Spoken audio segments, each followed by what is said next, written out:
कीर्तिवानू अवतार तुम्हा धरया कारण उद्धारया जन जड जीवा वाढवया सुख भक्ती भाव धर्म वाढावया सुख भक्ती भाव धर्म कुळाचार नाम विठोबाचे अवतार तुम्हा धरया कारण उद्धारया जन जड जीवा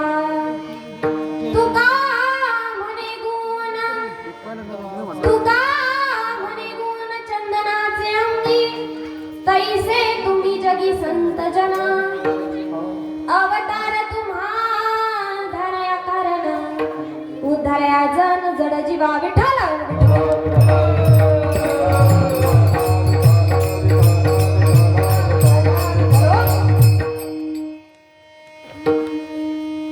समचरण सरोजम सांद्रनीलाभुदाभं जगननीत पाणी मंडनं मंडनानं तरुण तुलसी माला कंदरं काञ्चनेत्रं सदैव धवलासं विठ्ठलं चिन्तयामि पांडुरंग करू प्रथम नमन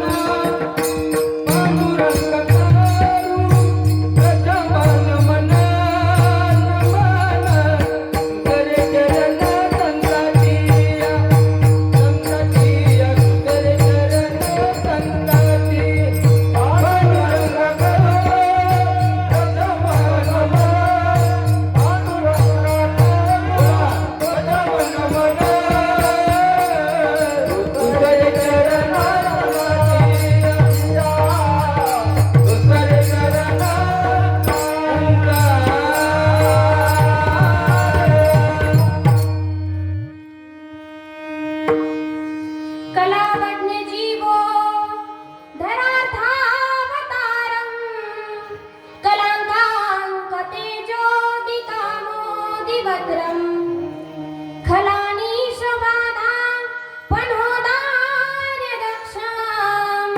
समाधिस्थमूर्तिं भजे ज्ञानदेवं नमो ज्ञानेश्वरा नमो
जितेन्द्रियां बुद्धिमतां वरिष्ठं वातात्मजं वानरयूथमुख्यं श्रीरामदूतं शरणं प्रपद्ये शरण शरण हनुमंता शरण शरण हनुमंता शरण शरण हनुमंता शरण शरण हनुमंता शरण हनुमंता शरण शरण हनुमंता शरण शरण हनुमंता शरण शरण हनुमंता ओ शरण शरण हनुमंता तुम्हा अवय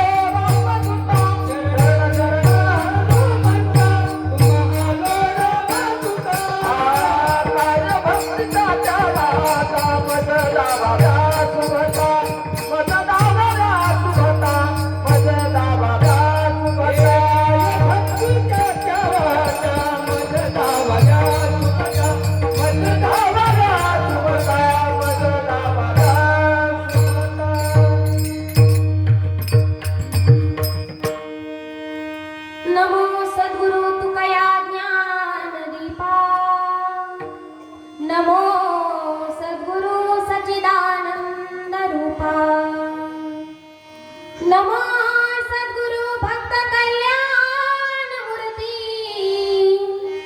नमो सद्गुरु सच्चिदानंद मूर्ती भास्करा पूर्ण कीर्ती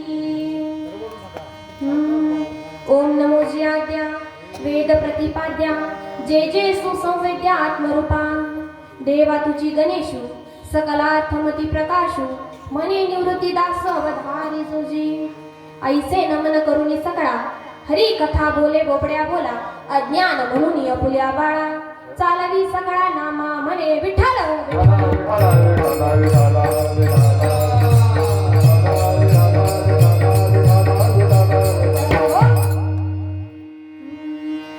तुम्ही संत माय बाप कृपावंत तुम्ही संत माय बाप कृपावंत कायमी पतित कीर्तिवान अवतार तुम्हा धरया कारण उद्धारया जन जड जीवान प्रस्तुत कीर्तन रूपी सेवेकरिता निवडलेला अभंग जगद्गुरु जगदवंदनीय वैराग्याचे मुकुटमणी देहूचे निवासी तसेच वैकुंठाला सदेह गमन करणारे संत श्रेष्ठ श्रीमंत श्री जगद्गुरु तुकाराम महाराज यांचा संत पर प्रकरणातील उत्कृष्ट असा अभंग आपण आजच्या सेवेकरिता निवडलेला आहे विठ्ठल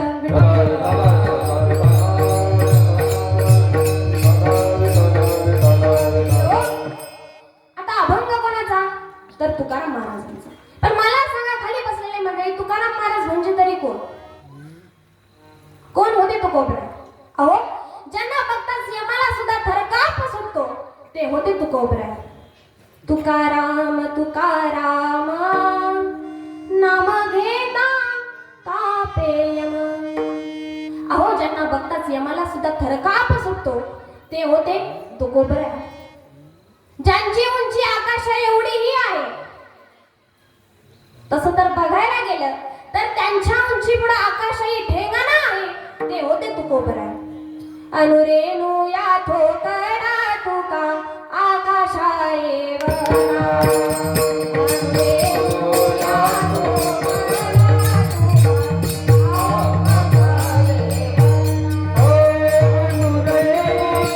ठोकरा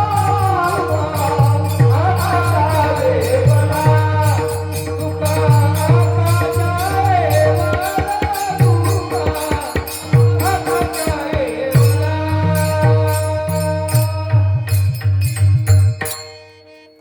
एवढी मोठी व्यापकता असताना सुद्धा ज्यांच्या उंची पुढे आकाशही ठेंगणं आहे अहो एवढी मोठी व्यापकता कोणाची होती तुकाराम महाराजांची होती तुकाराम महाराजांची एवढी मोठी व्यापकता असताना सुद्धा देवाकडे काय मागताय लहानपण मागताय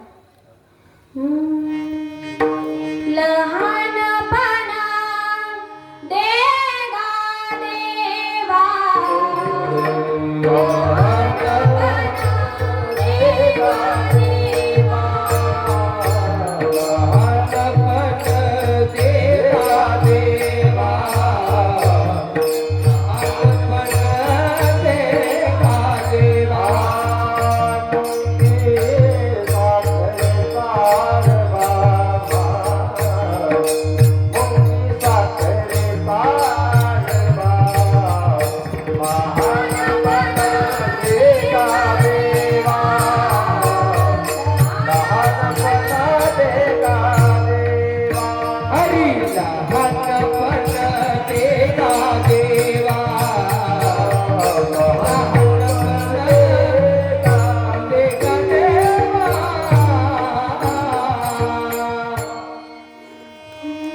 एवढी मोठी व्यापकता असताना सुद्धा देवाकडे काय मागितलं लहानपण मागितलं हे होते तुकोबरा अभंगात प्रवेश करण्यापूर्वी अल्पसा परिहार द्यायचा तो म्हणजे असा आज माझी इथं कीर्तन रूपी सेवा ठेवण्यात आली हे मी माझे परमभाग्य समजते तसं तर ही माझी जन्मभूमीच आहे लहानपणापासून तुमच्या समोरच मी लहानाची मोठी झाली आणि आज खरं सांगायचं ठरलं तर तुमच्या पुढे उभीही आहे तसंच संपूर्ण सावंत पाटील परिवार यांचे मी आभार व्यक्त करते की त्यांनी आज माझी तिसऱ्या दिवसाची कीर्तन रूपी सेवा इथं नियोजित केली.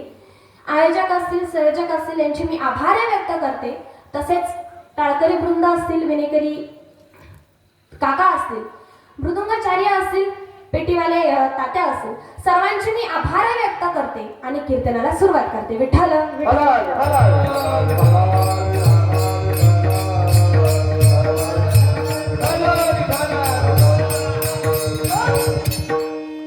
आता आपण अभंगाचा साधा सरळ भावार्थ बघूया.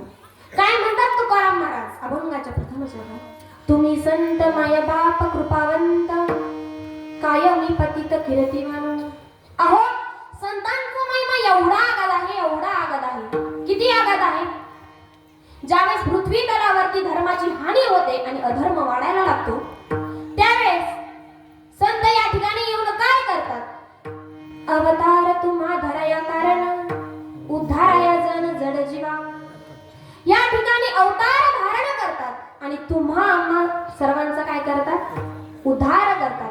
म्हणून म्हणतात काय? उद्धाराया जन जड जीवा.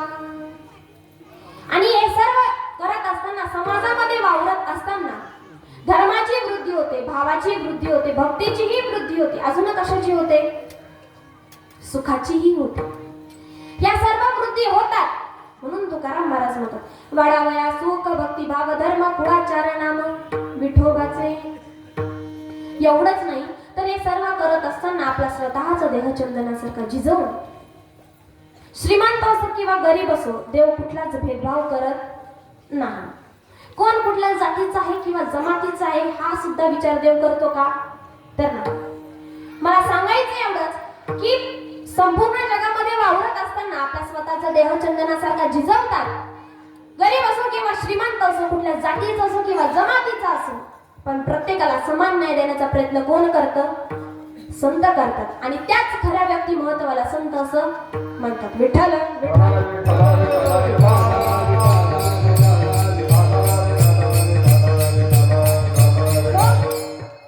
तर सर्वांना समजेल, दुसेल, पटेल अशा भाषेमध्ये मी तुम्हाला भावार्थ सांगितला.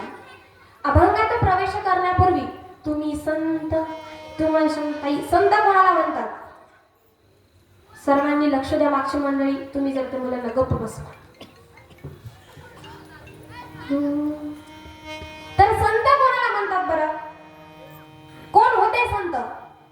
तर निळोप्रायांनी सुंदर वर्णन केलं. अहो तुम्ही संतांना ओळखा, कारण या कलियुगामध्ये संत ओळखणं फार कठीण आहे.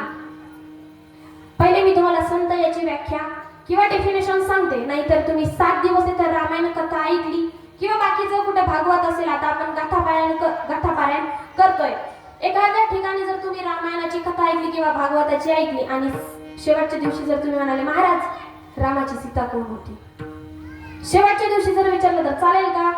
तर नाही. म्हणजे महाराजांनी संपूर्ण कीर्तन तुम्हाला सीता आणि रामच सांगितलं आणि तुम्ही शेवटच्या दिवशी विचारायचं सीता कोण होती. तुम्हाला पटतं का हा प्रश्न विचारायचा? अजिबात नाही. मग संत कोणाला म्हणावं? तर निळोप्रायांनी सुंदर वर्णन केलं. तेची संत, तेची संत,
तेची संत, तेची संत.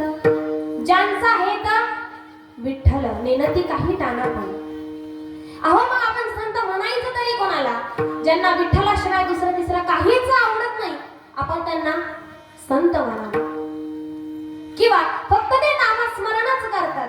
नाहीतर संतांमध्ये पण फरक असतो बरं का महिला मंडळ, विशेष करून तुम्हाला. नाहीतर आपल्या महिला मंडळ खूप भावुक असतात, कोणालाही काहीही देतात आणि कोणावरही विश्वास पटकन ठेवतात.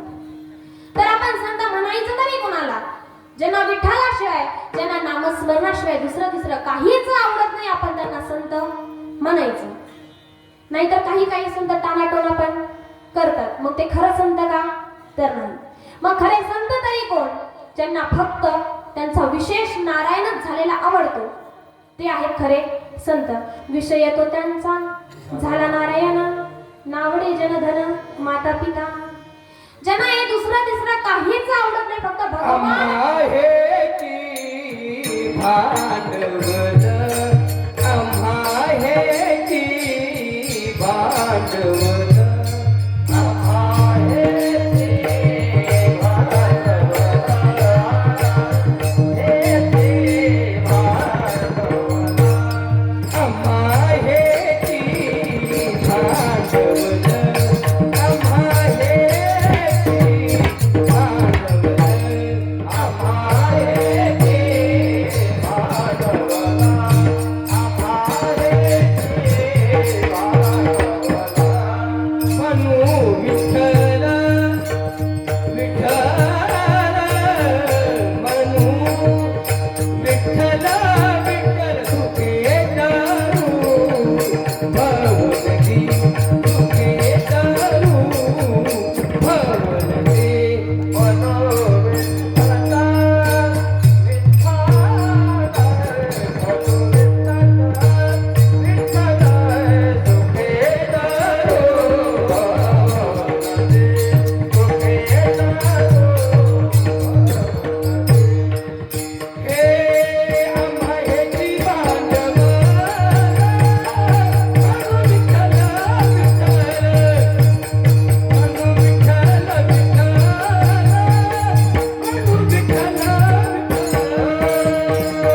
आम्हा हेची भांडवल म्हणू विठ्ठल म्हणू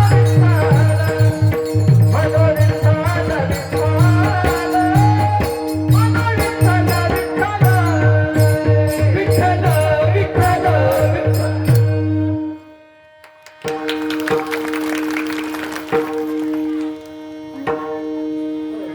आम्हा हिची भांडवल म्हणू विठ्ठल विठ्ठल. ज्यांना विठ्ठलाशिवाय दुसरं तिसरं काहीच आवडत नाही, आपण त्यांना संत म्हणावं. ही झाली आध्यात्मिक दृष्टिकोनातून संतांची व्याख्या. मग आता व्यवहार पाहूया. व्यवहारामध्ये आपण संत कोणाला म्हणतो? महिला मंडळ, तुम्हाला विचारते, आपण संत कोणाला म्हणतो? कारण महिला मंडळ जरा जास्तच भावुक असतात, कोणावरही पटकन विश्वास ठेवतात, धान्यच देतील, पैसेच देतील, काही काही त्यांचं चालूच असतं द्यायचं संतांना. पण आपल्याला संत पण ओळखता आले पाहिजे, कारण नाथ महाराजांनी सुंदर वर्णन केलं. आपण संत कोणाला म्हणतो? बहुरूपी धारी संन्यासाचा वेशा, बहुरूपी धारी संन्यासाचा वेशा.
बहुरूपी धरी संन्याशाचा वेश पाहून तयासा धन देती. आता मला सांगा, संत आणि असंत आपण ओळखायचे तरी कसे? कारण संत आणि संत सारखेच दिसतात. कोण संत आणि संत का? संत आणि असंत हे काय दिसतात तर सारखे दिसतात. कितीही भगवे वेश परिधान करून आले पण आपल्याला ओळखता आले पाहिजे. आणि त्याच्यातल्या त्याच्यात महिला मंडळी एवढ्या भावुक असतात. कोणाला पैसे देतात, कोणाला धान्य देतात, कोणाला साड्याच देतील. काही त्यांचं द्यायचं चालूच असतं, कारण त्या खूप भावुक असतात, कोणावरही पटकन विश्वास ठेवतात. पण या कलियुगामध्ये आपण विश्वास फक्त खऱ्या संतांवर ठेवला पाहिजे. तुमच्या घरी रोज कोणी ना कोणी मागायला येतील. मग आता मला सांगा, आता मी लहानपणापासून इथंच मोठी झाली. आता आपले जेवढे गावातले आजोबा असतील तेवढे लहान मुलांना काय म्हणतात? पोलीस आले घराचे, पोलीस आले घराचे. मग आता रायरन मागायला येतात, ते खरे पोलीस असतात का? तुम्ही हलना नाही, डोला नाही, गेले का काय? विठ्ठल विठ्ठल.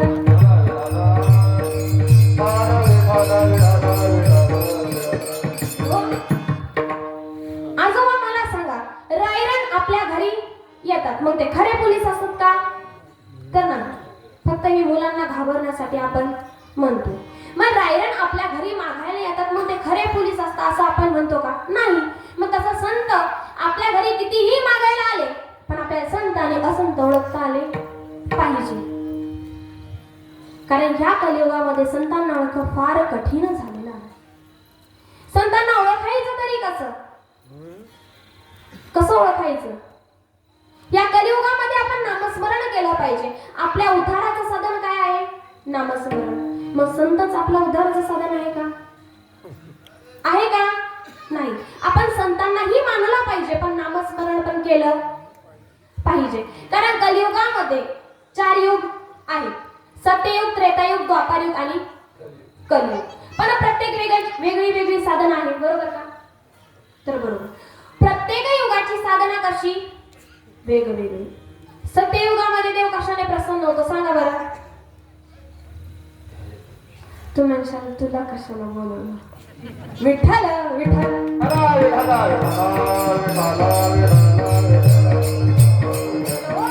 तर लक्ष देऊ नाही का? सत्ययुगामध्ये देव ध्यानाने प्रसन्न होते. त्रेतायुगामध्ये यज्ञ यागादी कर्म करावी लागत होती. द्वापार युगामध्ये पूजेने प्रसन्न होत होते. आणि मात्र चालू असलेला कलियुग, या कलियुगामध्ये भगवान परमात्मा भक्त आणि भक्त नामस्मरणाने प्रसन्न. कलियुगामध्ये करावे कीर्तन, कलियुगामध्ये करावे कीर्तन, कलियुगामध्ये करावे कीर्तन, कलियुगामध्ये करावे कीर्तन, कलियुगामध्ये करावे कीर्तन, कलियुगामध्ये करावे कीर्तन,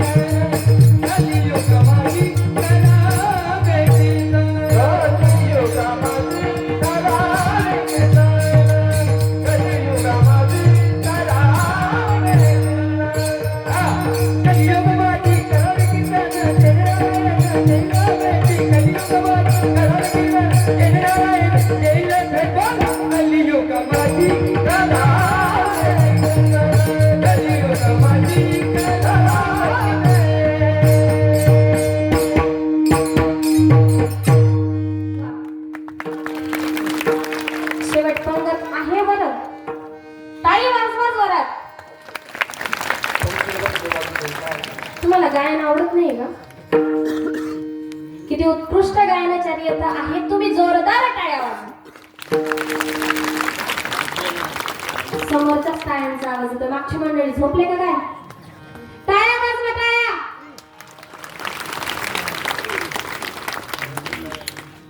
असो. तर कलियुगामध्ये फक्त नामस्मरण करावं लागतं आणि आपण सर्वांनी नामस्मरण केलं पाहिजे.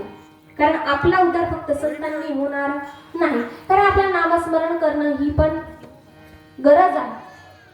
आता आपलं दक्षिणमुखी हनुमान मंदिर आहे, वीरभद्र मारुतीचं. बरं मला सांगा, हरिपाठ घ्यायला किती जण असतात बरं त्या मंदिरात? पटकन हात वरती करा. मी लगेच मोजणार आहे, पटकन हात वरती करा. कोण कोण असतं हरिपाठ घ्यायला? एक पण तिथं नसतं. विनय करीत काय आवाज सर्व म्हणजे जिथे इथे बसलेले कित्येकांचे हात वरती आहे. 7-8 जण. मला सांगा यांची 50वी ओलांडली गरज कोणाला आहे? त्यांना आहे का?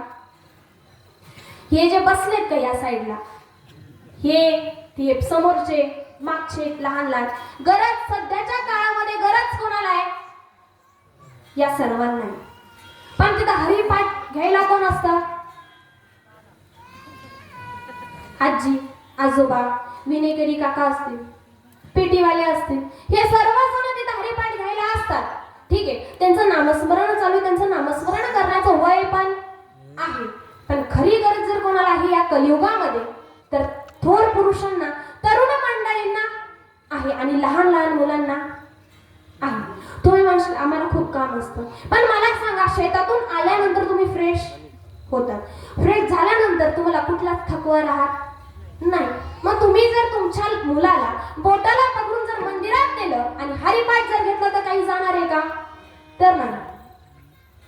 फक्त माझ्या गावकरी मंडळींना एवढीच विनंती, माझा सांगण्याचा काही एवढा अधिकार नाही, मी तुमच्यापेक्षा खूप लहान आहे. पण आपल्या या बाबरगावमध्ये शिवगड, आता नवीनच नाव आपल्या बाबरगावला दिल्यात आलं, आपल्या शिवगड बाबरगाव या सर्व, मला फक्त एवढं थोर पुरुषांना एवढीच विनंती आहे की जे लहान मुलं आहे ना त्यांना हरिपाठ घ्यायला लावा. नाही, तुम्ही सुद्धा घ्या. बरं, उद्यापासून कोण कोण हरिपाठ घ्यायला लावल बरं?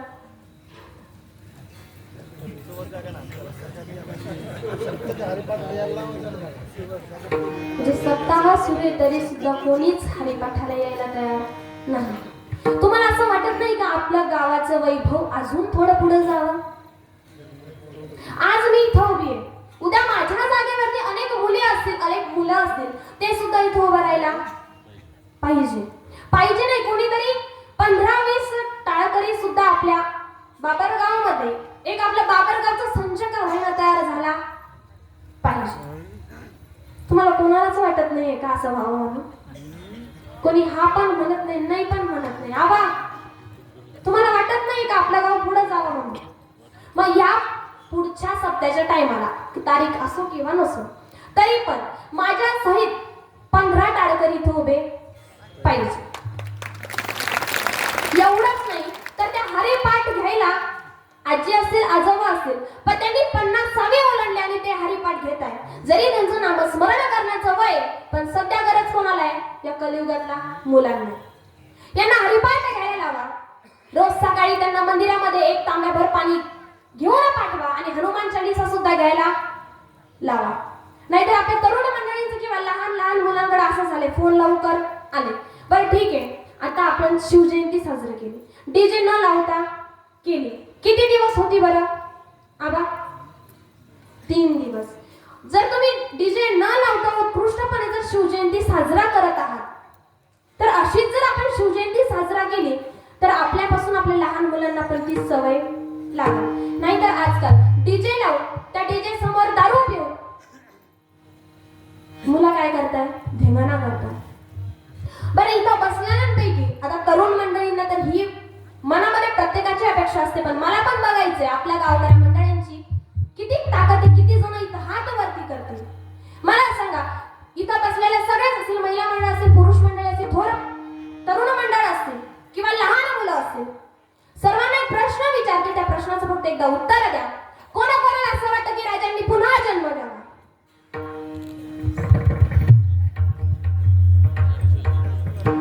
पटकन हात वरती करा. कोणाकोणाला वाटतं की राजांनी पुन्हा जन्म घ्यावा? ठीक आहे, इथं बसल्या सर्वांनाच असं वाटतं की राजांनी जन्म घ्यावा. पण मुलांचं कसं झालंय, लहानपणी फोन आला, त्या फोनमुळे थोडे दुष्परिणामच त्यांच्यावरती होतात.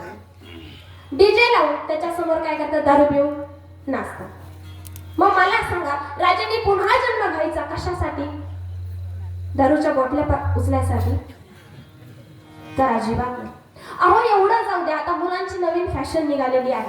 हातामध्ये अंगठी घालायची राजमुद्रेची, टी शर्ट घालायचा छत्रपती शिवाजी महाराजांचा, गंध लावायचा छत्रपती शिवाजी महाराजांचा, नाव घ्यायचं छत्रपती शिवाजी महाराजांचं. पण कोणत्या तोंडाने तुम्ही नाव घेताय? ज्या तोंडाने तुम्ही दारू पिता, मावा खाता, या तोंडाने अरे तुम्ही कितीतरी पाप करता. ज्यांना कोणाला राजांचं नाव घ्यायचं असेल तर पहिले दारू मावा गुटखा हे सगळं सोडून द्यावं लागल, मगच तुम्ही छत्रपती शिवाजी महाराजांचं नाव घ्या. अहो एवढंच नाही तर तुम्ही अंगठी सुद्धा राजमुद्रेची तुमच्या हातामध्ये घालताय, पण त्या हाताने कितीतरी वाईट कृत्य होतंय. टी शर्ट तुम्ही तुमच्या अंगावरती घालताय, पण तो टी शर्ट घेऊन तुम्ही कुठेतरी गैरहजेरीमध्ये जाताय, कुठेही जाताय, दारू प्यायला जाताय, डीजे समोर नाचताय, शिवजयंती साजरी करताय.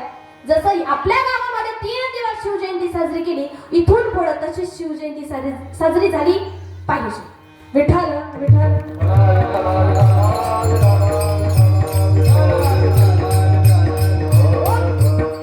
तर मला आपल्या गावकरी मंडळींना एवढंच सांगायचंय की हरिपाठ घ्यायला लावा, हनुमान चालीसा घ्यायला लावा. एवढंच नाही तर पुढच्या वर्षी 15-20 टाळकरी पण इथं उभे पाहिजे. कोणाला मृदुंगाचार्य व्हायला पाठवा, कोणाला कीर्तनकार, कोणाला गायनाचार्य. अहो एवढंच नाही तर मी ज्यावेळेस लहान होते त्यावेळेस माझे वडील कायम सांगायचे, मी जर परमार्थामध्ये कोणामुळे जर असेल तर फक्त निरफळ काकामुळे आहे. बरं कोणाला माहिती आहे बरं निरफळ काका? मला माहिती नाही, पण मी लहान असताना मला ते माझे वडील सांगायचे, आजोबा सांगायचे, घरचे सर्वच मंडळी आम्हाला सांगायचे की या परमार्थाचा छंद जर कोणामुळे लागला असेल तर निरफळ काकामुळे लागला. मग तुम्ही एकदा जर तुमच्या मुलाला म्हटल्या की हरिपाठाला जातो, एकदा जाणार नाही, 2दा जाणार नाही, पण 3ऱ्यांदा कवईला तिथं बसल. कारण माझे वडील सांगायचे आम्ही 1दा बसलो नाही, 2दा बसलो नाही, पण 3ऱ्यांदा कवईना आम्हाला तिथं बसावं लागलं. कारण विठ्ठलाचा छंद आम्हाला लागला. कोणाचा छंद लागला? विठ्ठलाचा. या परमार्थामध्ये माझे वडील आहेत म्हणून मी आज इथं तुमच्या समोर उभी आहे. आणि असा सप्ताह आपला अखंड चालू राहू दे. विठ्ठल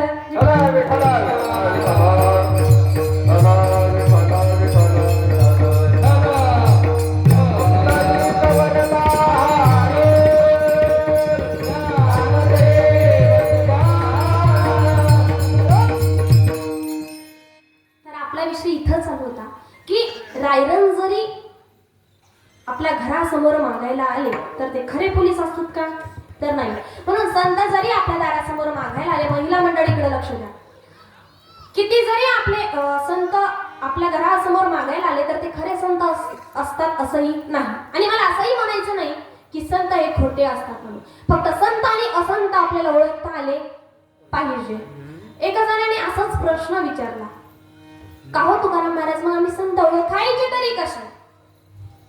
आता मला सांगा, कावळा आणि कोकिळा दिसायला कशा आहेत? दोन्ही पण पांढरे आहेत ना? बरोबर का आजी? पांढरे आहे का? नाही. तर कशा आहे? काळे. दिसायला कशा आहेत? तर काळे. आणि ज्यावेळेस वसंत ऋतूचं आगमन होतं ना त्यावेळेस काव काव काय? कावळा हा कुहू कुहू ओरडतो आणि कोकिळा ही काय करते? काव काव ओरडते. बरोबर का पेट्यावाले बाबा? तुम्हीच माझ्याकडे जे बघताय ते बरोबर आहे का? तर नाही. कावळा हा काव काव ओरडतो आणि कोकिळा ही कुहू कुहू ओरडते. मग मला सांगा, दिसायला कशी आहे? सारखी. पण त्यांची कार्य कशी आहे? भिन्न भिन्न. तसंच संत आणि असंत दिसायला जरी सारखे असले तर त्यांचं कार्य काय आहे? संत नवती जगा मानसाच्या सारिखे, संत नवती जगा मानसाच्या सारिखे, नवती जगा मानसाच्या सारिखे, संत नवती जगा मानसाच्या सारिखे. समुद्र नदी नवे पैरा, समुद्र नदी नवे पैरा, नदी नवे पैरा, समुद्र नदी नवे पैरा.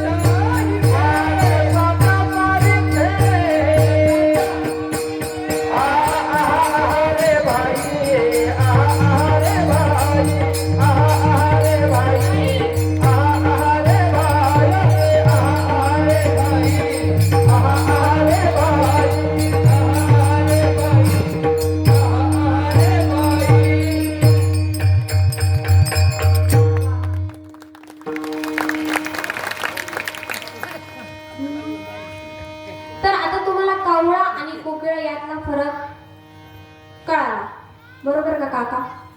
नाहीतर आजोबांना म्हणजे बसलेले सर्वच आजोबा आहेत तुम्ही सगळे धरूनच चला. आजी असेल कोणी असेल तुम्हाला राजहंस आणि बगळा माहितीच आहे कसे आहेत बरं? पांढरे. दिसायला कसे आहे? पांढरे आहे. पण तुम्ही घरी जा तुमच्याकडे जर खरंच राजहंस आणि बगळा असेल तर तुम्ही घरी जाऊन हा आपापल्या घरी जाऊन प्रयोग करा. दूध घ्या आणि पाणी घ्या, दोघांचं मिश्रण करा. पहिले ते बगळा समोर ठेवा. तो काय करेल? काय करेल? पिऊन घेईल. दोन्ही पण तो पिऊन घेईल. पण तुम्ही तेच मिश्रण जर राजहंसा समोर ठेवलं तर काय करेल बरं?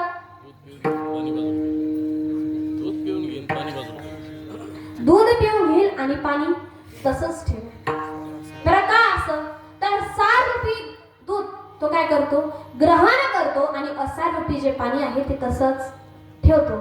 मग इथं बसलेले सगळेच राजहंस आहेत का? तर नाही. मग तुम्ही म्हणशाल मग बगळे. मला असं पण म्हणायचं नाही की तुम्ही सगळेच राजहंस आहात आणि सगळेच बगळे आहात. पण मला सांगायचं एवढं, जेवढे राजहंस असतील तेवढं काय करतील? सारूपी ज्ञान ग्रहण करतील आणि जे असारूपी आहे ते तसंच ठेवतील आणि बगळे मग सगळंच घेऊन जातील. ठीक आहे, राजहंस आणि बगळा आपण बघितलं. पण याच्या पलीकडे ही लोक असतात. याच्या पलीकडची लोक बघायची ठरली तर असं असतं. आजचं कीर्तन पडलं, आजचं कीर्तन उठलं. आजच्या कीर्तनकाराला गळाच नव्हता, आजच्या कीर्तनकाराला तालच नव्हता. म्हणजे कीर्तन सोडलं, ते नामस्मरण केलेलं गेलं. फक्त घरी जाताना चर्चा काय? याचं हे झालं, याला हे नव्हतं. मग मला सांगा, तुम्ही 7 दिवस या सप्ताहामध्ये करता काय?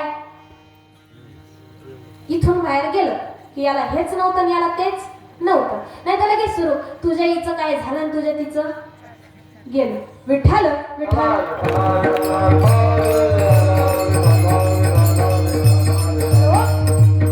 तर आपला विषय इथंच आलो का राजहंस आणि बगळा दिसायला जरी सारखी असली, दोन्ही दिसती सारखी, वर्म पाणी वर्म जाणी तो पाणी.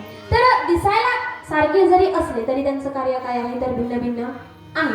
तसं महाराजांनी प्रमाण दिलं. संत नव्हती जगा माणसाच्या सारखी. संतांना जर माणसांची उपमा दिली तर चालेल का?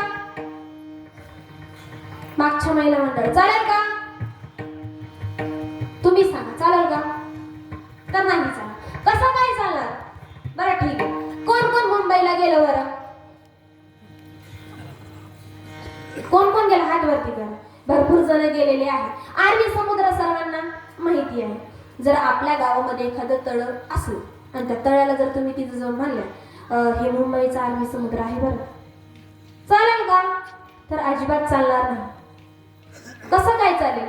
समुद्राची उपमा समुद्रालाच द्यावी लागेल आणि तळ्याची उपमा तळ्यालाच द्यावी लागेल.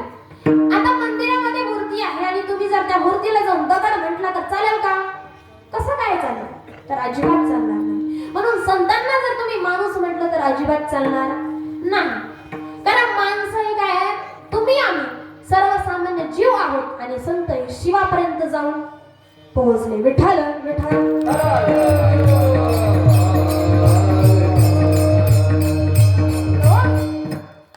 मग एका साधकाने विचार केला आणि प्रश्न विचारला का हो तुकाराम महाराज, तुम्ही म्हणशाल संत असे होते तसे होते, मग संत आणि असंत आम्ही ओळखायचे तरी कसे? तर लक्ष देऊ नये का? माझा जीव गेला तरी चालेल पण मी खोट्या संतांना संत म्हणणार नाही. मग संत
अभंगाचं प्रथम चरण. तुम्ही संत माय बाप कृपावंत तुम्ही संत माय बाप कृपावंत तुम्ही संत माय बाप कृपावंत तुम्ही संत माय बाप कृपावंत तुम्ही संत माय बाप कृपावंत तुम्ही संत माय बाप कृपावंत तुम्ही संत माय बाप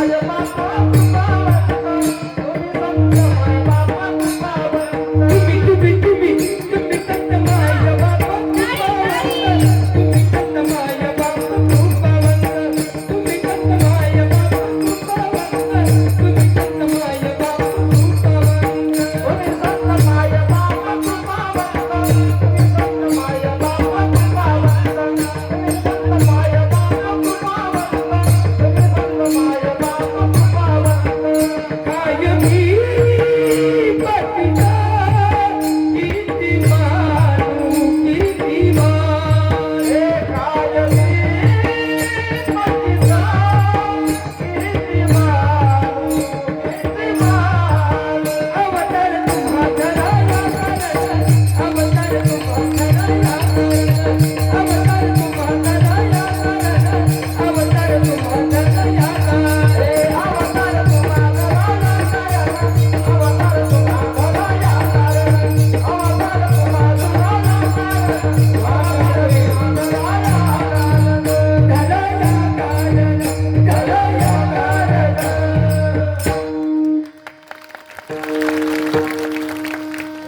एकदा जोरदार टाळ्या वाजवा मृदुंगाचार्यासाठी आणि गायनासाठी. तुकाराम महाराज अभंगाच्या प्रथम चरणात होता. तुम्ही संत माय बाप कृपावंत. तर तुकाराम महाराज म्हणतात तुम्हीच खरे असून जीवाचे कृपावंत मायबाप आहात. मग इथं प्रश्नचिन्ह असा निर्माण होतो, तुम्हाला झाला का? झाला का? तुम्हाला होतच नाही पण मी निर्माण करून देते. तर आता मला सांगा, तुम्ही संत मायबाप, मग मायबाप हा शब्द प्रयोग संतांना का केला असेल बरं? आई वडिलांना मुलांचं हित कळत नाही का? कळतं. मग संतांनाच का मायबाप हा शब्द प्रयोग केला असेल? तर लक्ष देऊ नाही का, हितकर्त्याच्या यादीमध्ये 3 व्यक्ती महत्व आहे: आई, वैद्य आणि संत. कोण कोण आहे? आताच सांगितले. कोण कोण आहे? विनिगिरी बाबा, कोण कोण आहे? आई, वैद्य आणि संत. आईला मुलाचं हित कळतं. पण आता विषय असा आहे, मला एक दृष्टांत सांगते. आई, तिच्या मुलाला ताप आला, तिला तळमळ आहे, पण आताच्या आता माझा मुलगा कोणत्या गोळीने बरा होईल याचं ज्ञान नाही. आणि ते ज्ञान कोणाकडे आहे? वैद्यांकडे. पण वैद्यांजवळ तळमळ आहे का? नाही. आणि तळमळ जर करायला तर रात्रीची चूल पेटणार नाही. विठ्ठल विठ्ठल.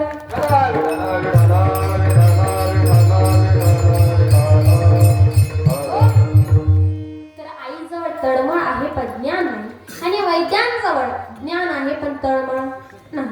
मला असंही म्हणायचं नाहीये की प्रत्येक वैद्य सारखा असतो. काहींजवळ ज्ञानही असतं आणि तळमळही असते, आणि काहींजवळ ज्ञान असतं पण तळमळ नसते. म्हणून हितकर्त्याच्या यादीमधून हे काय आहे? काढून टाकण्यात आले. हे परिपूर्ण आहेत का? तर नाही. परिपूर्ण कोण? तर संत. कसं काय?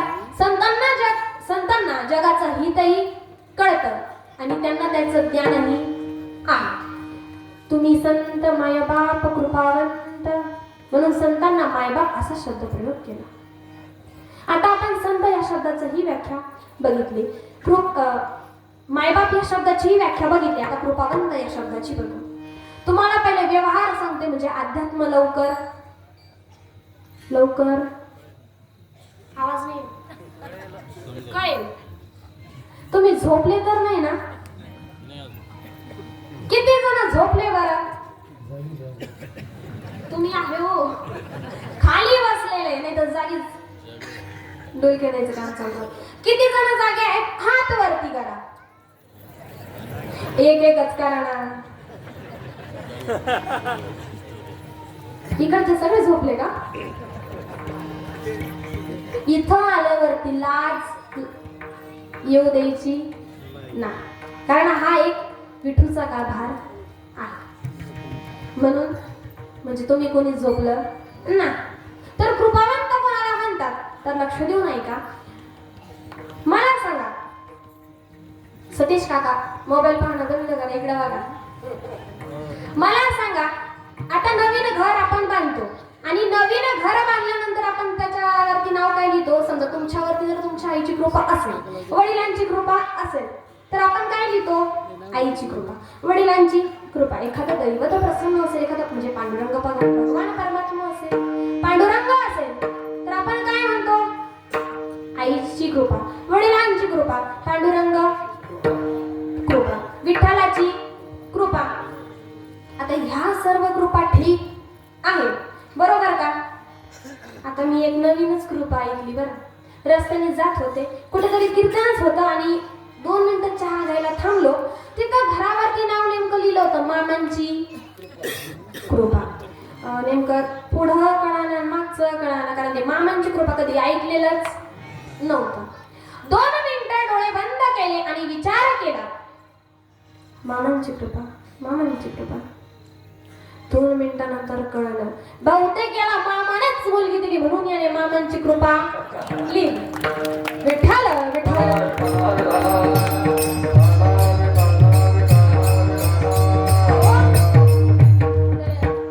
ही झाली तुमच्या आमच्या भाषेत कृपा. पण आध्यात्मिक आपण कृपा कशाला म्हणायची? तर सर्वांच्या कृपेचा अंत ज्या कृपेमध्ये होतो त्याला कृपावंत असा शब्दप्रयोग महाराजांनी केला. आता तुम्ही कृपावंत, आता तुम्ही कृपावंत, आता तुम्ही कृपावंत, आता तुम्ही कृपावंत,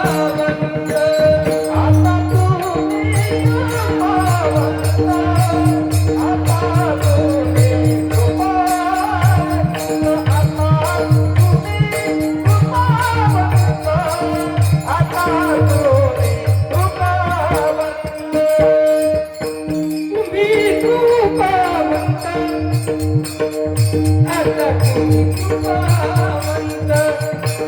तुम्ही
तुम्ही संत कृपावंत.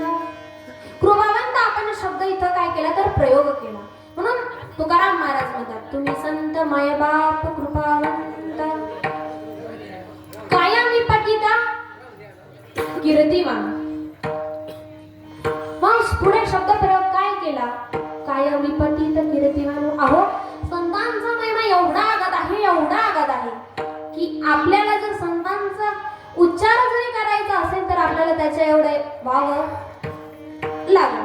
हे मी सांगत नाही तर तुकाराम महाराज. चवीचा महिमान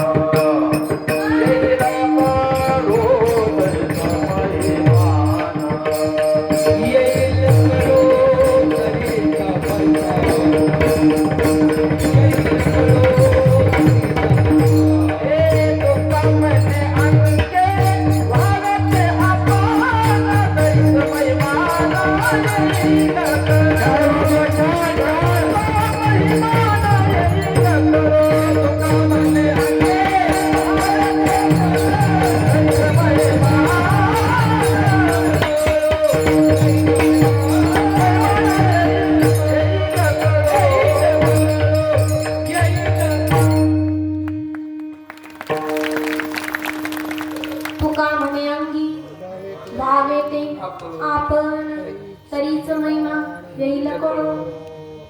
जर आपल्याला संतांचा महिम्याचा उच्चार जर करायचा असेल तर आपल्याला अगोदर त्याच्या एवढं व्हावं लागेल. आणि एवढंच नाही, आपण त्यांचं आपल्या शब्दातही वर्णन करू शकत नाही. संतांचा महिमा तो बहुदुर्ग, शब्द काचे काम नाही आता. म्हणून संतांचा महिमा एवढा आगाध आहे, एवढा आगाध आहे. किती आगाध आहे तर ऐका. ज्यावेळेस पृथ्वी तलावरती धर्माची हानी होते आणि अधर्म वाढायला लागतो, त्यावेळेस संत या ठिकाणी काय करतात तर अवतार धारण करतात. अभंगाचा दुसरा शब्द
तुकाराम महाराज म्हणतात, अवतार तुम्हा धरया कारण, उधरया जन जड जीव. पृथ्वीवरती धर्माची हानी होते आणि ज्यावेळेस अधर्म वाढायला सुरुवात होते त्यावेळेस संत काय करतात तर अवतार धारण करतात. मग मला सांगा खाली बसलेल्या मंडळी, आता लक्ष देऊ नाही का? संतच अवतार धारण करतात का? संतच अवतार धारण करतात का? तर नाही. देवच अवतार घेतात का? तर संतही म्हणजे संतही अवतार धारण करतात, देवही अवतार धारण करतात, पण युग पुरुषही अवतार धारण करतात. तुम्ही म्हणशाल कोणते युग पुरुष? तर त्याचं ज्वलंत उदाहरण इथंच आहे. कोणतं ज्वलंत उदाहरण? तर माझे छत्रपती शिवाजीराजे. अहो, हे युग पुरुष जर जन्माला आले नसते तर आज मी तुमच्या समोर सुद्धा उभी नसते. नाहीतर मुलींचं कसं म्हणजे स्त्रियांचं कसं होतं, चूल आणि मूल. ते आपलं समोरचं ज्वलंत उदाहरण ते होते म्हणून आज आपण सर्वजण इथं आहोत. माझ्या जिजाऊची पुण्याई कशी आली ओ फळाला, माझ्या जिजाऊची पुण्याई कशी आली ओ फळाला.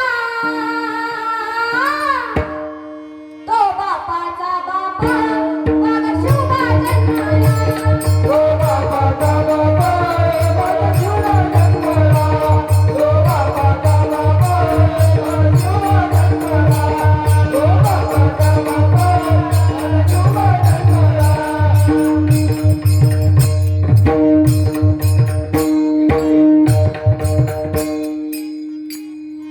जर छत्रपती शिवाजी महाराज नसते तर तुम्ही आम्ही इथं नसतो.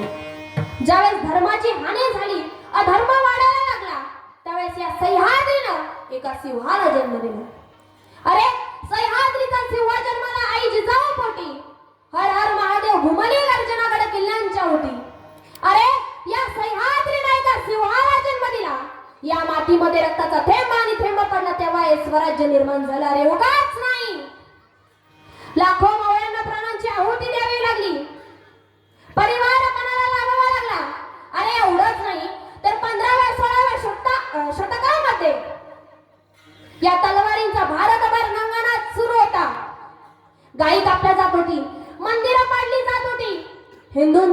जमिनीवरती हात टाकला जात होता. हा मंगळास्पंद होणार तरी कधी? या दृष्टांचा संवार होणार तरी कधी? कारण जोपर्यंत या दृष्टांचा संवार होत नाही तोपर्यंत यदा यदा हि धर्मस्य ग्लानिर्भवति भारत अभ्युत्थानम धर्मस्य तदात्मानं सृजामि. बोला छत्रपती शिवाजी महाराज की धर्मवीर संभाजी महाराज जय. आया बहिणीवरती हात टाकू लागला. अरे या माणसाचा नायनाट बंद होणार तरी कधी? त्यावेळेस या मातीमध्ये एक रत्न जन्माला आला आणि तो रत्न म्हणजे माझे छत्रपती शिवाजीराजे, माझे छत्रपती शिवाजीराजे.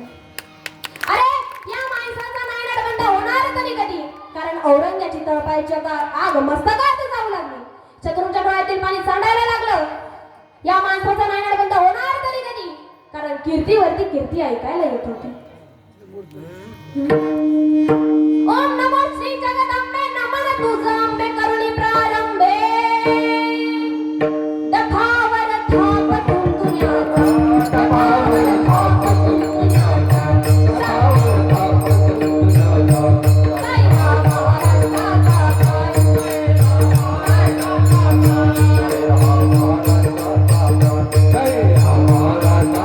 हे शिवप्रभू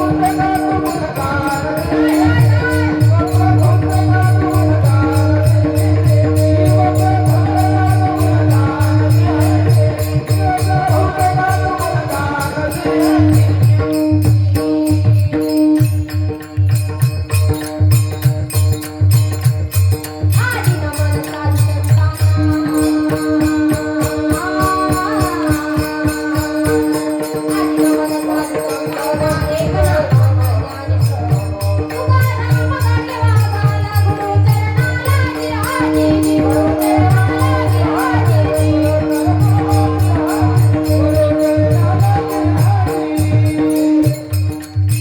काय घडतंय मंडळी आहे का?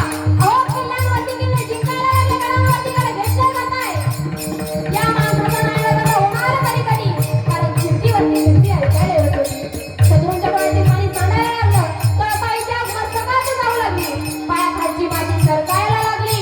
सारखी अरे वाजव. या माणसाचा नायनाट बंद होणार तरी कधी?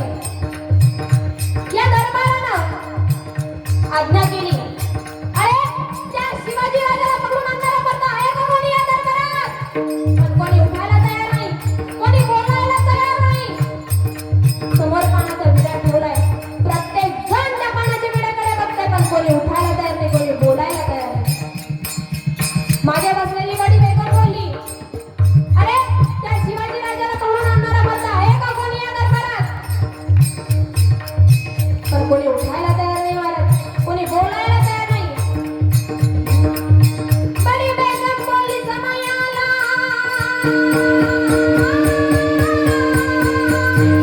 बडी बेगम बोली समयाला दरबारात मस्त नाही होती जरा तो भरा मागायला पकडून आणा जायला दिराजी.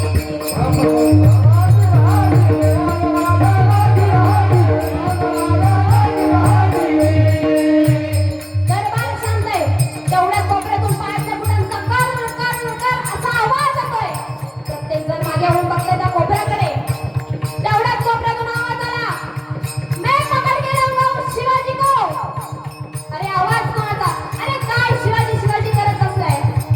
मैं पकड़ के लाऊंगा उस शिवा को. अरे आवाज कोणाचा? अरे आवाज कोणाचा? त्या अफजल खानाचा. अफजल खानाला पाण्याचा विडा उचलला आणि सिंहासनावरती बसलेला राजा उठला. सोडून सिंहासनाला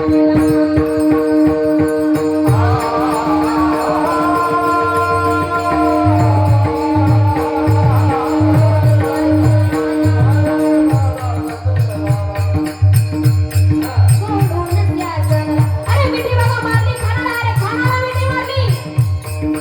खानाला पाण्याचा विडा उचलला आणि निघाला राजांना पकडण्यासाठी.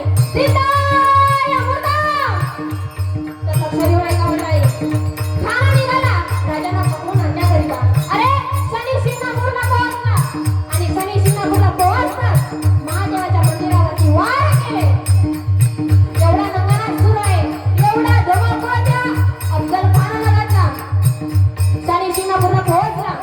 आणि महादेवाच्या पेटीवरती वार केले. अहो एवढंच नाही तर तुळजापूरमध्ये पोहोचला आणि तुळजापूरमध्ये पोहोचला चौकामध्ये हिंदुस्थान बहिणीवरती हात टाकला.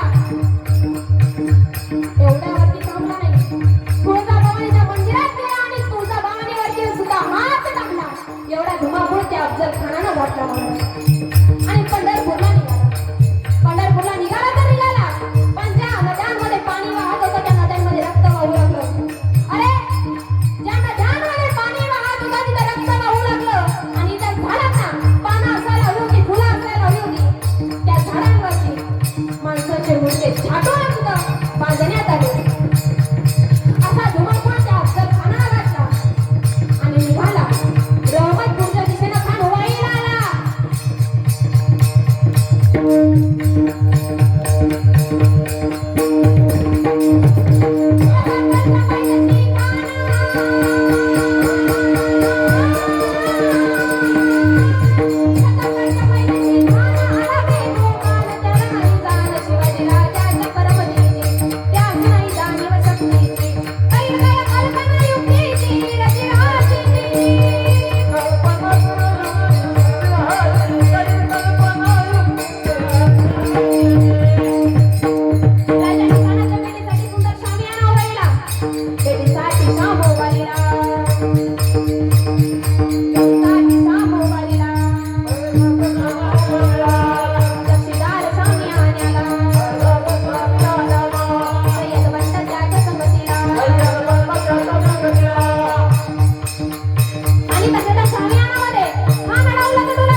हमारे गले लग जाओ.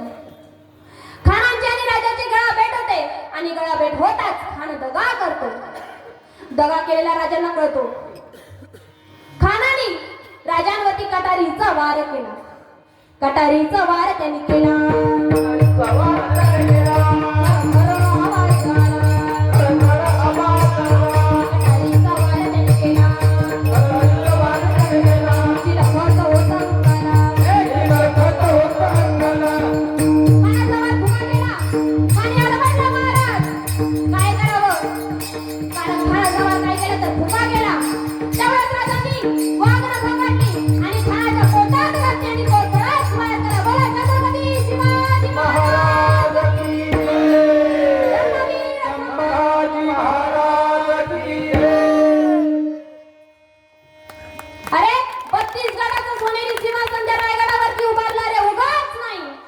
यदा यदा हि धर्मस्य ग्लानिर्भवति भारत अभ्युत्थानम धर्मस्य तदात्मानं सृजामि.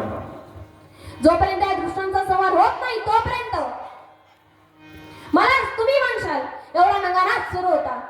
एवढा धुमाकूळ त्या अफजल खानाने घातला. तेव्हा तुमचा भगवान परमात्मा गेला तरी कुठे? तर महिला वर्ग आणि पुरुष वर्ग, थोर पुरुष असतील सर्वजण लक्ष देऊ नाही का? तुम्ही म्हणशाल तुमचा भगवान परमात्मा गेला तरी कुठं तर एक लक्ष देऊ नाही का? कलियुगातला दुसरा श्रीकृष्ण म्हणजे माझे छत्रपती शिवाजीराजे, माझे छत्रपती शिवाजीराजे. तर ज्या वेळेस या पृथ्वीवरती धर्माची हानी होते आणि अधर्म वाढायला लागतो त्यावेळेस संत ही अवतार धारण करतात, देवही अवतार धारण करतात आणि योग पुरुषही अवतार धारण करतात. छत्रपती शिवाजी महाराज की जय, धर्मवीर संभाजी महाराज की जय. अवतार तुम्हा दया कारण उद्धारया जन जड जीवा. तुमच्या आमच्यांचा उद्धार करण्याकरिता संत या पृथ्वी तलावरती अवतार धारण करतात. नाहीतर जन खूप वेगवेगळ्या प्रकारचे असतात बरं. तुकाराम महाराज म्हणतात, तुका म्हणे जन दुतोंडी राहावे सावध. काही काहींचं असतं समोर चांगलं बोलायचं आणि मागे वाईट बोलायचं. तर इथं बसलेले कोणी तसं नाही, कोणीच नाही आहे का? प्रत्येकामध्ये ते असतंच बरं, एक गुणधर्मच प्रत्येकाचा. तुकाराम महाराज म्हणतात जनांपासून थोडं सावधच राहायला पाहिजे. तुका म्हणे जन दुतोंडी राहावे सावध. आणि काही काही जन जरा वेगळ्याच पद्धतीचे असतात. कसे? काही काहींना वाटतं आपला उद्धार व्हावा, आपल्याला भगवान परमात्मा भेटावा. काही तर बसल्यांना असं वाटतं की तुम्ही देवाच्या घरी गेलो. कोणाकोणाला वाटतं मी देवाच्या घरी गेली पाहिजे म्हणून? कोणालाच वाटत नाही. बरं मग इथं बसलेल्या किती जणांना वाटतं की देवाने आपल्या घरी यावं? कोणालाच वाटत नाही. म्हणजे देवाला म्हणजे असं झालं का देवा तू पण येऊ नको मी पण येत. अहो पण प्रत्येकाचं लायसन वरती आहे, कोण कधी जाईल याचा भरोसा नाही. म्हणून तुमच्या आमच्याचा उद्धार करण्याकरिता संत पृथ्वी तलावरती काय करतात तर अवतार धारण करतात. अवतार तुम्हा धराया कारण उद्धाराया जन जड जीवा. काही काही जण आता दोन पद्धतीचे तुम्हाला सांगितले. आता जड म्हणजे काय तर विज्ञानाच्या भाषेतून सांगते. जड म्हणजे एका जागेवरून दुसऱ्या जागेवरती जो स्थलांतर होत नाही त्याला जड असे म्हणतात. मग मी तुमचं सांगते का? दगड गैरसमज करून घेऊ नका. विठ्ठल विठ्ठल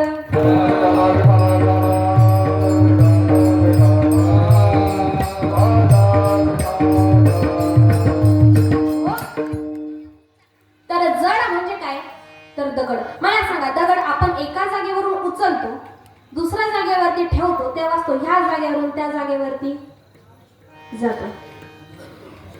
नाहीतर तुम्ही लगेच गैरसमज करून घ्याल. तसं तर तुकाराम महाराज म्हणतात तुका म्हणे ऐसी बुद्धी ज्याची जड त्याहून दगड बरे देवा. अहो काही काही मुले एवढे जड बुद्धीचे असतात म्हणजे चालू त्याच्या आपला टाइम होत आलेला आहे. उर्वरित वेळेमध्ये आपण कीर्तनाला पूर्ण विराम देऊ. तसं जड कोणाला म्हणावं? काही काही मुले एवढे जड बुद्धीचे असतात. किती जड बुद्धीचे बरा? 1000 मास्तर बदलतील पण मुलगा पहिलीतच. आणि काही काही खूप अतिशहाणे असतात. असंच बुलढाण्याला कीर्तन होतं. सहज जाता जाता आता ते बुलढाणा कधी गेलेलो नाही मेहकर जिल्ह्यामध्ये शेळगाव ते गावाचं नाव होतं पण रस्ताच माहिती नाही नेमकं कुठं जायचं. आणि महिला सप्ताह चालू होता. 2-3 जण असे रस्त्यावरती उभे होते मुलं. त्यांना म्हटलं अरे बाळा इकडे ये.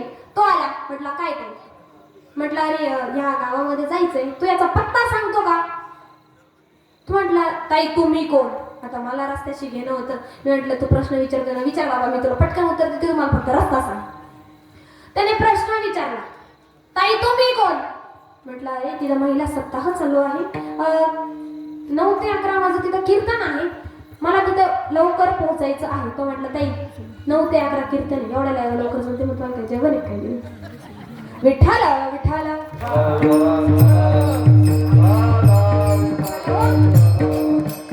त्याने त्याच्या घरी नेलं चहा पाणी घ्यायला. तो म्हटलं चला ताई थोडासा टाइम आहे तर आमच्याकडे पण चला थोडं तुमचे पावलं आमच्या पायाला लागू दे. तर त्याने आम्हाला त्याच्या घरी नेलं, बसायला खुर्च्या वगैरे टाकल्या. खुर्च्या वगैरे टाकल्या. त्याची आई चहा वगैरे ठेवायला गेली. त्याला मला आता तुम्हाला हा प्रश्न कधी पडणार नाही, पण मला पडला.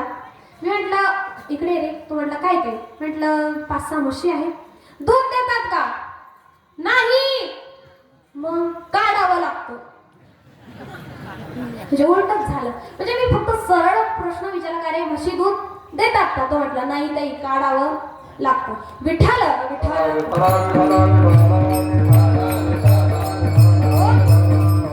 तर अवतार तुम्हा धराया कारण उद्धाराया जण जड जीवा. या पृथ्वी तलावरती संत अवतार धारण करतात आणि तुमच्या आमच्याचा काय करतात तर उद्धार करतात. मग काही म्हणतील का हो ताई, संत फक्त उद्धार करण्याकरिताच या पृथ्वी तलावरती अवतार धारण करतात का? तर अजिबात नाही. या मृत्यू लोकामध्ये संतांनी अवतार घेतल्यानंतर धर्माची वृद्धी होते, भावाची वृद्धी होते, सुखाची वृद्धी होते आणि भक्तीचीही वृद्धी होते. हे सर्व काय होतं तर वाढत वाढत जातात. म्हणून तुकाराम महाराज अभंगाच्या 3ऱ्या चरणात वाढावया सुखा भक्तिभाव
वडावया सुख भक्तिभाव धर्म कुळाचार नाम विठोबाचे. वारकरी संप्रदायाच्या नियमाने सर्वांनी गवरती हात काढ खाली जा, वरती करा.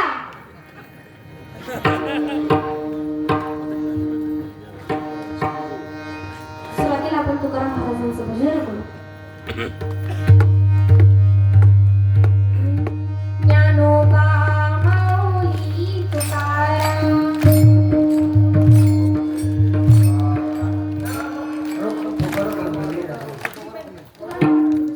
तुकाराम तुकाराम तुकाराम तुकाराम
सांगावं लागतं आणि खाली गेला सांगावं लागत नाही. पुन्हा वरती करा.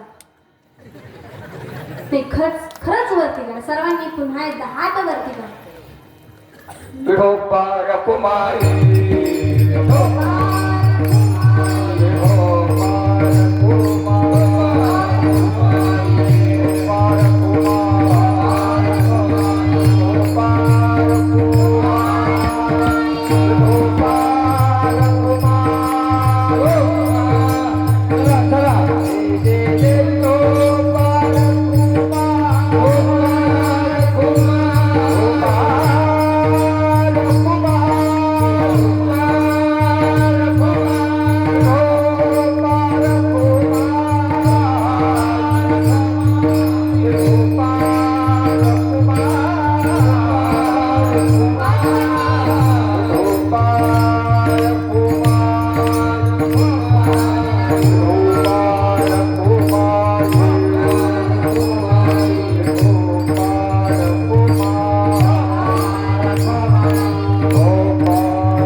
हॅलो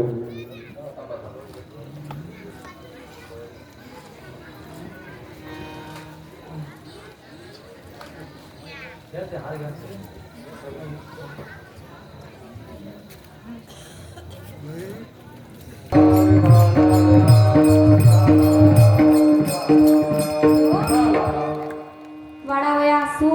भक्तिभाव धर्म कुळाचरणाम विठू वाचे.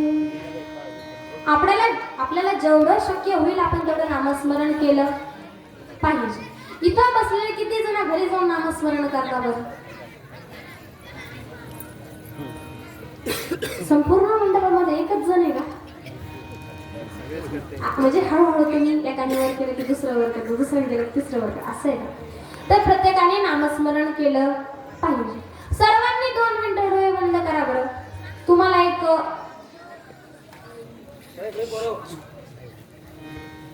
म्हणजे डोळे बंद केले लगेच बंद केले वाटतं पुढचं म्हणायचं कामच नाही. सर्वांनी एकदा डोळे बंद करा. आपण विठ्ठलाचं नामस्मरण करू. मनातल्या मनात करा, कारण जोराने केलं काय, टाळी वाजवून केलं काय, आपल्याला काय करायचंय? नामस्मरण करायचं. फक्त भावाने करा, कारण देव कशाचा भुकेला आहे? भावाचा भुकेला. 2 मिनिटं सर्वांनी डोळे बंद करा. मागे बसलेले, ओट्यावर बसलेले, पाठीमागं असतील, तिकडं असतील, सर्वांनी करा.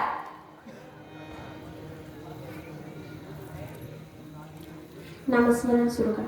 विठ्ठल विठ्ठल विठ्ठल विठ्ठल विठ्ठल विठ्ठल विठ्ठल विठ्ठल विठ्ठल विठ्ठल विठ्ठल विठ्ठल विठ्ठल विठ्ठल.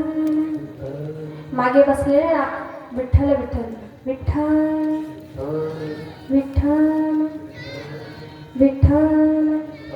थोडा आवाज काढू ना.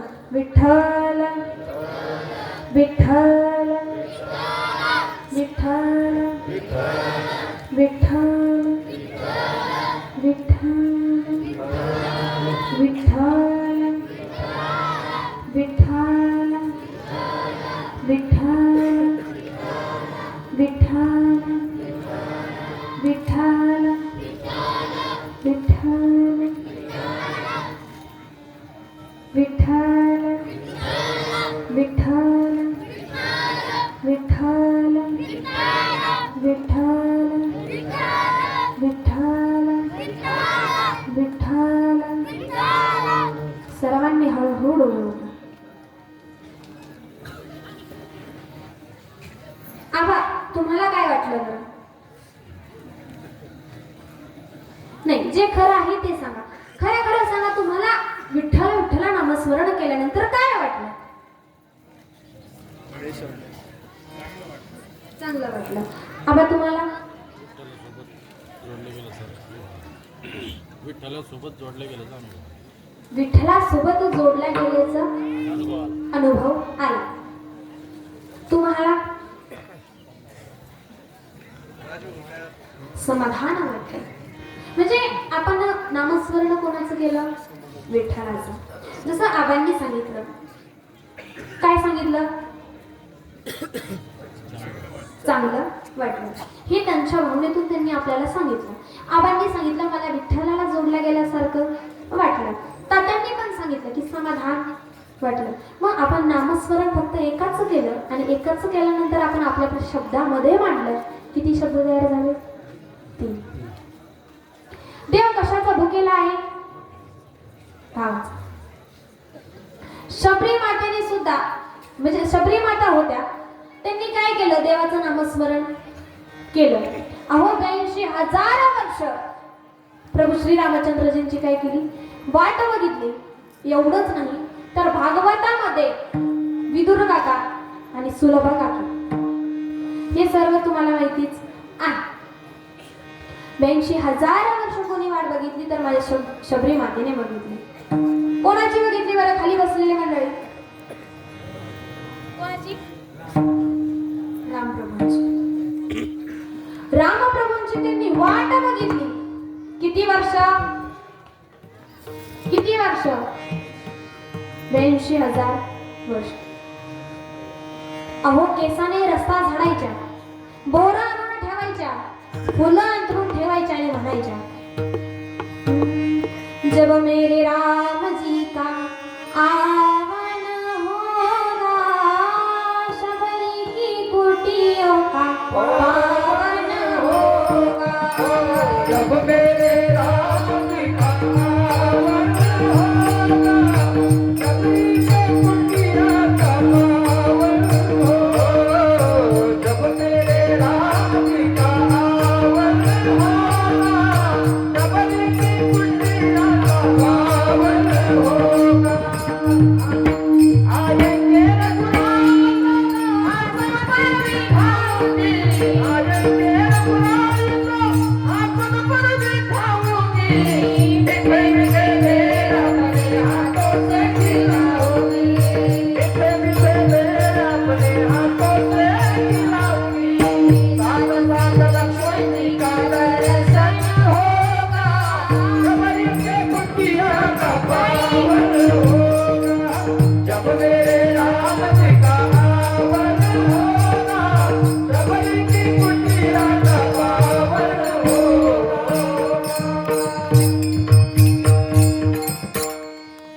तर 82,000 वर्ष वाट बघितली कोणाची? प्रभू श्रीरामचंद्रांची. प्रभू श्रीरामचंद्रजी स्वतःहून कुट्यावरती आले, दर्शना दिलं. पण प्रभूंना बघताच देहीच विदेही अवस्था त्यांना काय झाली तर प्राप्त झाली. म्हणून देवाला जर आपलंसं करायचं असेल तर देव काय पाहतो? भाव पाहतो. तसं तर तुम्हाला जर खरंच आत्मज्ञान व्हायची गरज तुम्हाला वाटत असेल, आपल्याला आत्मज्ञान व्हावं, तर आपल्या जीवनामध्ये आपल्याला विवेक, वैराग्य, शमधी षटक आणि मुमुक्षुत्व असायला पाहिजे. विचारसागर ग्रंथामध्ये साधन चतुष्टय म्हणजे काय? तर विवेक, वैराग्य, शमधी षटक आणि मुमुक्षुत्व. विवेक म्हणजे काय? आता रोज आपल्या मंदिरामध्ये हरिपाठ चालू राहतो. किती वाजता चालू राहतो बरं आबा? किती वाजता तुम्ही हरिपाठ घेता? 7 वाजता. रोज नित्यनेम तुमचा आहे.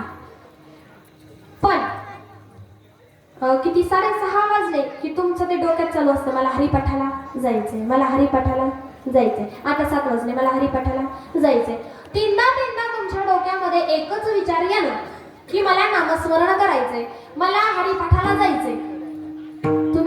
तुम्हाला तेवढ्यात लगेच कळेल की आपल्याला विवेक प्राप्त झालं. कारण तीनदा म्हणजे एक गोष्ट जर आपल्याला करायची असेल, नामस्मरण असेल, काही पण असेल, ती तुमच्या फक्त तीनदा ध्यानात आली की आपण स्वतःनीच समजून घ्यायचं की मला विवेक प्राप्त झालं. काही असं असतं, मुलं बाहेर शिकतात, वडिलांचा फोन जरी आला तर वडील त्यांना काय करतात तर समजून सांगतात, तुझं इथं कीर्तन आहे किंवा इथं तुला जॉब लागला की ती काय जे असेल ते. पण त्या ठिकाणी त्या विद्यार्थिनी म्हणजे जी विद्यार्थिनी असेल, विद्यार्थी असेल, तिने अभ्यास केला पाहिजे की मला पप्पांचा कॉल आलेला आहे, मला अभ्यास करायचा आहे. तीनदा त्या ठिकाणी येऊन तिला ते विस्मरण न होता ती स्मरण करेल, तेव्हा तिला विवेक प्राप्त झालं. मग आपल्याला नामस्मरण जर करायचं असेल तर आपल्याला पहिले काय करावं लागेल? पहिले तुझं ध्यान करावं लागेल की मला आता नामस्मरणाला बसायचे. त्यावेळेस तुम्हाला विवेक प्राप्त होईल. आणि वैराग्य तर तुम्हाला सर्वांना माहितीच आहे. तुम्ही आम्ही हे सर्व तुम्हाला एक विष्णेप्रमाणे वाटतं, याला वैराग्य प्राप्त असं म्हणतात. विवेक, वैराग्य. संसार काय आहे? नाशिवंत आहे. पण आपण सुख साधण्याचा प्रयत्न त्याच्यातच करतो. सर्व जन्म आपल्या सुखाच्या आशेत जातो, पण आपल्याला सुख काही साधत नाही. सर्व म्हणजे आपला जन्म सुखाच्या आशेत जातो, पण आपल्याला सुख प्राप्त होत नाही. पण आपण मुळातच सुख साधण्याचा प्रयत्न संसारात करतोय, तो आधीच काय आहे? नाशिवंत आहे. त्याच्यात तुम्हाला सुख प्राप्त होईल का? तर नाही. म्हणून हा संसार एक नाशिवंत आहे हे ज्यावेळेस तुम्हाला कळेल, त्यावेळेस तुम्हाला संसारापासून तुम्हाला काय होईल तर वैराग्य प्राप्त होईल. हे तुमच्या आमच्या भाषेत मी तुम्हाला सांगण्याचा प्रयत्न केला. विवेक, वैराग्य, शमधी षटक. आणि हे सर्व ज्यावेळेस तुमच्या लक्षात येईल की नेत्राने आपल्याला हे काही बघायचं नाहीये, आपले डोळे काहीतरी विचित्र गोष्ट बघतात, याच्यापासून आपल्याला दूर राहून एखादी चांगली गोष्ट बघायची आहे, तर त्यावेळेस तुम्हाला साधन चतुष्टय म्हणजे विवेक, वैराग्य, शमधी षटक आणि मुमुक्षुत्व, ज्याला आत्मज्ञान व्हायची खरंच गरज असेल, ज्याला वाटतं की आपल्या ज्ञानप्राप्ती व्हावी त्याला मोक्ष प्राप्ती असे म्हणतात. ज्याला ज्ञान प्राप्त झालं त्याला मोक्ष प्राप्त होणारच. विठ्ठल विठ्ठल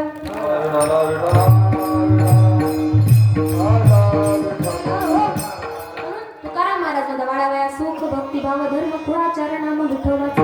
या मृत्यू लोकांमध्ये येऊन धर्माची वृद्धी होते, भावाची वृद्धी होते, भक्तीचीही वृद्धी होते आणि सुखाची वृद्धी होते. आणि हे सर्व करत असताना आपला देह चंदनासारखा झिजवून गरीब असो श्रीमंत असो हा देव काही कुठलाच भेदभाव करत नाही. गरीब असो किंवा श्रीमंत असो, कुठल्या जातीचा असो किंवा जमातीचा असतो, हे कुठलंच घेणं देणं नसतं. पण सर्वांना समान न्याय देण्याचा प्रयत्न संत करतात आणि त्याच व्यक्ती महत्वाला संत असं म्हणतात. अभंगाचं शेवटचे चरण. तो कामने गुण चंदनाचे अंगी, तो कामने गुण चंदनाचे अंगी, तो कामने गुण चंदनाचे अंगी, तो कामने गुण चंदनाचे अंगी. ऐसे तुम्ही जागे संत जन, ऐसे तुम्ही जागे संत जन, अवतार तुम्हा भवाया कारण, अवतार तुम्हा भवाया कारण, हे अवतार तुम्हा भवाया कारण.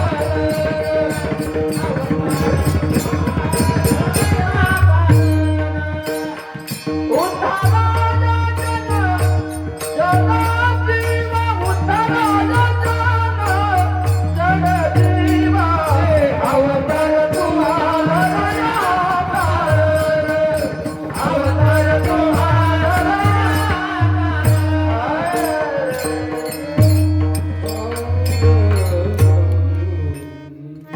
तुकाराम महाराज अभंगाचं शेवटच्या चरणात सांगा. तुका म्हणे गुण चंदनाचे अंगी, तैसे तुम्ही जगी संत जन. यथामध्ये यथा अवकाश झालेली कीर्तन सेवा मौली ज्ञानोबरायांच्या चरणी दक्षिणमुखी हनुमानामध्ये वीरभद्र मारुतीच्या चरणावरती समर्पित करते. तसंच टाळकरी वृंद असतील, पेटीवादक असतील, मृदुंगाचार्य असतील, गायनाचार्य असतील, या सर्वांचे आभार व्यक्त करते. आणि ज्यांनी आज माझी कीर्तन रूपी सेवा ठेवली, तसेच सावंत पाटील सर्व माझेच परिवार यांचाही मी आभार व्यक्त करते की त्यांनी आज मला तिसऱ्या दिवसाची कीर्तन रूपी सेवा मला दिली. हे मी माझं परमभाग्य समजते. आणि हे माझं काय आहे, जन्मभूमीच आहे. मी तुमचीच लेक आहे म्हणून एक तुमच्या पुढं मी माझ्या शब्दामध्ये मांडण्याचा प्रयत्न केला. काही चुकलं असेल तर माफ करा. असो, माऊली ज्ञानोबरायांच्या चरणावरती, वीरभद्र मारुतीच्या चरणावरती, छत्रपती शिवाजी महाराजांच्या चरणावरती समर्पित करते आणि सेवेला पूर्ण वेळ. ज्ञानेश्वर माऊली, ज्ञानेश्वर माऊली,